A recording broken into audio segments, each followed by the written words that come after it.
In our last video, we talked about correlational research, but in this video, we're going to talk about experimental research. And so let's just discuss the basics of an experimental design.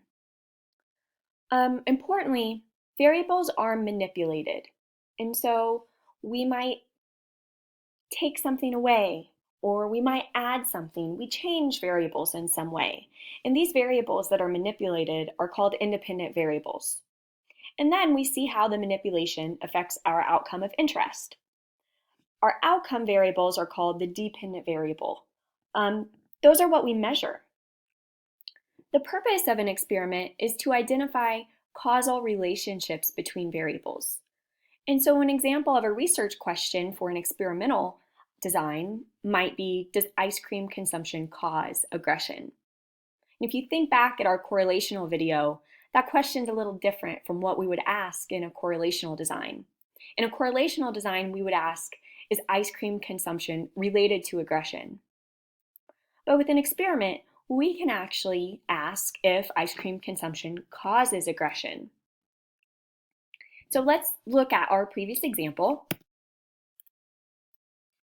Remember, the ice cream man found that as ice cream consumption increased, aggressive behaviors also increased.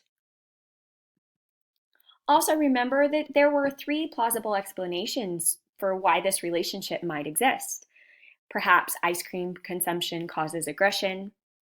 Maybe when people act aggressively, they want to eat ice cream. Or it could be that there's a third variable that causes people to want to eat ice cream, and that same variable may cause people to behave aggressively. We could use the experimental method to test all 3 of these explanations. But for the sake of time, we're only going to focus on the last option. Can you think of anything that might cause people to eat ice cream and also cause people to behave aggressively?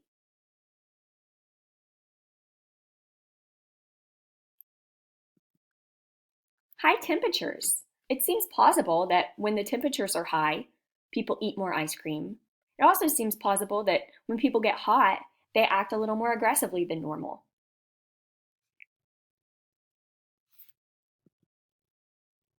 So let's test this idea with an experiment.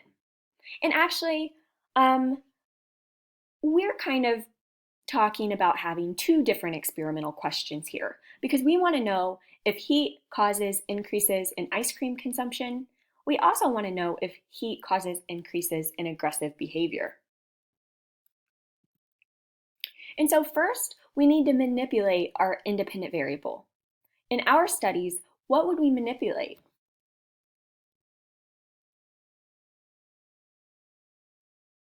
We would manipulate the temperature. So we would have people either in a really hot room or a really comfortable room. So we would randomly assign participants to be in this experimental group or the control group. And random assignment to conditions is an extremely important component of the experiment. When people are randomly assigned to the experimental group and the control group, we can be pretty sure that there are no systematic differences between the groups to begin with. That is, if some people are naturally grumpy and other people are naturally super calm, random assignment ensures that the experimental group and the control group have relatively equal proportions of those kinds of people. So the only thing that should be different about the experimental group and the control group is our manipulation. In other words, we can feel confident that it's our manipulation, putting people in a hot room or putting people in a comfortable room. We can be sure that that's what caused the outcome and not some other random variable, such as just natural temperament. Second, we measure our dependent variables. In our studies, what would we measure?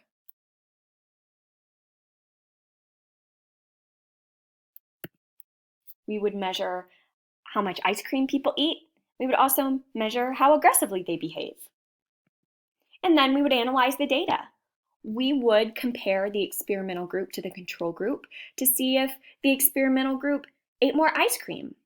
We would also see if the experimental group acted more aggressively than the control group.